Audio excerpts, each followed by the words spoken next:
اور پھر میں اگلی بات جو کہنا چاہتا ہوں، اتنی دھاندلی، اتنا ظلم، کتابوں کے ساتھ بھی اتنا ظلم جی۔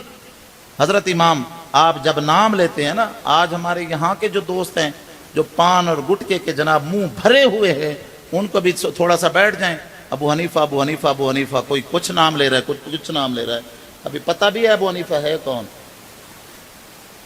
ارے 7 صحابہ کا شاگرد ابو حنیفہ ہے، 1500 صحابہ کوفہ میں بستے ہیں، اور ان 1500 صحابہ کا فیض ابو حنیفہ کے سینے میں ہے، اور ان 1500 صحابہ کو دیکھ کر جو نماز حضرت ابراہیم نخعی نے لی ہے، اس نخعی والی روایت کو حضرت امام حماد نے لیا ہے، اور امام حماد کے سینے سے امام ابو حنیفہ نے لیا ہے۔ کوئی کائنات میں اتنا مضبوط طریقہ نماز کا نہیں ہے جتنا مضبوط طریقہ حضرت امام اعظم ابو حنیفہ کو اللہ نے عطا فرمایا۔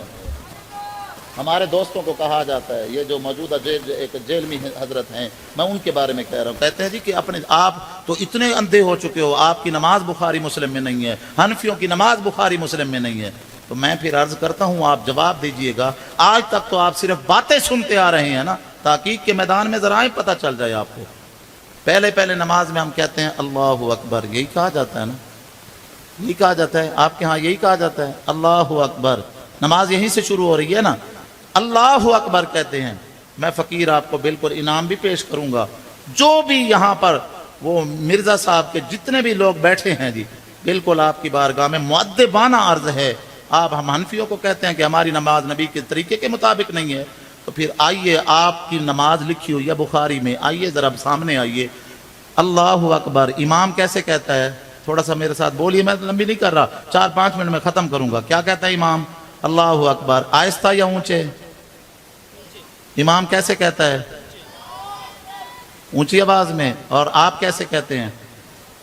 اب یہ جو مقتدی اور امام کا فرق ہے، چلیں لے آئیں بخاری شریف کو ہمارے سامنے رکھیں کہ امام اونچی اللہ اکبر کہے اور مقتدی آہستہ اللہ اکبر کہے۔ اگر آپ یہ مسئلہ پیش کر دے تو 5 لاکھ روپے کا فقیر آپ کو انعام پیش کرے گا۔ اگر آپ کی ہماری نماز اگر بخاری اور مسلم میں نہیں ہے تو میں کہتا ہوں آپ اپنی نماز پیش کر دیجئے، اور میں کسی کی دل آزاری نہیں کر رہا، ہمارے دوست اپنے تھوڑا سا استدلال کو سمجھ لیں، میں کوئی تحقیر نہیں کر رہا، مسئلہ تحقیق کا ہے۔ سعودی عرب سے باقاعدہ فتویٰ شائع ہو چکا ہے، فرمایا کہ یہ جو اس وقت سینے پر ہاتھ باندھ کر نماز پڑھنے کا معاملہ ہے، فرمایا اس پر ایک بھی صحیح حدیث موجود نہیں ہے۔